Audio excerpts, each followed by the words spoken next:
সুপ্রিয় Facebook follower বন্ধুগণ, এখন চেঙ্গারফুল নদী দিয়ে আমরা যাত্রা করছি।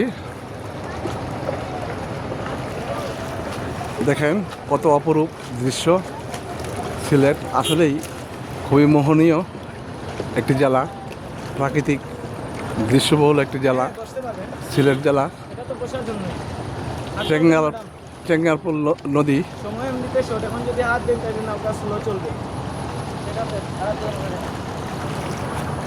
আমরা যাত্রা করছি একটি গভীর বনে। সেই বনটির কিছু প্রাকৃতিক পরিবেশ ধারণ করব। আমি নদীর দুই পাশটাই দেখাচ্ছি। নদীটিতে তেমন কোনো স্রোত নেই, বিশেষ করে ইঞ্জিন নৌকা যেগুলি, ইঞ্জিন নৌকার কারণে কিছুটা ঢেউ, মাঝে মাঝে ঢেউ খেলে। নতুবা শান্ত, খুবই শান্ত, মনোরম। ধন্যবাদ।